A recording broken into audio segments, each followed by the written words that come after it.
kapag naiisahan ako ng aking Diyos. Ni Raquel E. Season Bubal.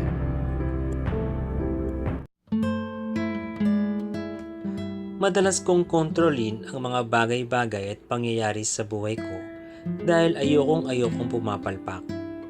Kasi takot akong mawala at mawalan. Takot akong mawala sa sirkulasyon ng dati nang nakagawi ang ritmo ng buhay. Takot din akong mawalan ng ini-enjoy na pribilehiyo at status sa buhay. Kaya gusto kong kontrolado ko ang lahat ng bagay sa aking buhay. Madalas kong makita ang sarili kong walang kontrol, lalo na kapag ginagawa ko ang isang bagay na gustong-gusto kong gawin o mga bagay na gustong-gusto kong mapasa akin, maging material man o hindi.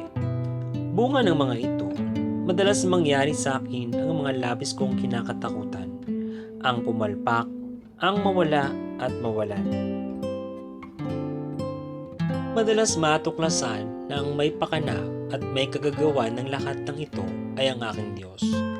Sa likod ng lahat ng mga pangyayaring ito sa aking buhay, ang aking Diyos ang siyang nanggugulo sa akin, sukat masira ang lahat ng plano ko sa buhay. Sa tuwing ako'y madidismaya sa kapalpakan ng isang plano, madalas kong maisip na naisahan na naman ako ng aking Diyos.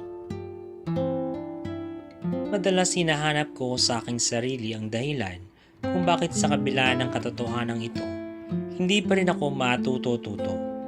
Plano pa rin ang plano kahit alam ko namang malaki ang posibilidad na hindi na naman ito matutuloy dahil guguluhin na naman ito ng aking Diyos. Pilit ko pa rin kinokontrol ang mga bagay-bagay kahit alam kong hindi ito nakatutulong sa akin. Simple lang naman ang gustong sabihin ng aking Diyos. Kailangan kong ibigay ang lahat ng aking pananalig at pag-asa sa Kanya. Kailangan hayaan ko ang Kanyang kamay na siyang magplano para sa akin. Kailangan ipaubaya ko sa Kanya ang plano dahil ang totoo, siya ang pinakamahusay na arkitekto ng buhay. Simple pero mahirap gawin. Gayunman, pwedeng gawin, lalo't hahayaan ko ang aking sariling matakot sa mga dati ko nang kinakatakutan.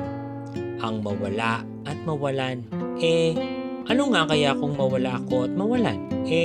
Ano nga kaya kung talagang hindi ko na makilala ang aking sarili dahil may iba ang nakagawi ang label sa akin na ikararangal ko? Ano nga kaya kung maging palpakin ako? Teka, lalo yata akong natatakot pero huhulihin ko ang aking sarili na paalalahanan, hindi naman iyan ang ibig mangyari sa akin ng aking Diyos. Hindi naman ibig ng Diyos na maging palpakin ako. Sa halip, ibig niya akong magtagumpay. Ibang definisyon nga lang siguro ng tagumpay. Tagumpay na di material. Tagumpay na magpapalakas sa aking kahinaan. Tagumpay laban sa takot. Tagumpay laban sa hindi maipaliwanag na pagkaumaling sa pagkontrol. Tagumpay na sa kabila ng kabiguan ay makita ang sariling may bakas pa rin ng tagumpay. Tagumpay na kung kumawala sa dikta ng nakagawiang ritmo ng buhay. Tagumpay na bukod tanging ang aking Diyos labang at ako ang makauunawa. Kaya madalas, iniimbitahan ko ang aking Diyos na bulabugin ako sa aking buhay.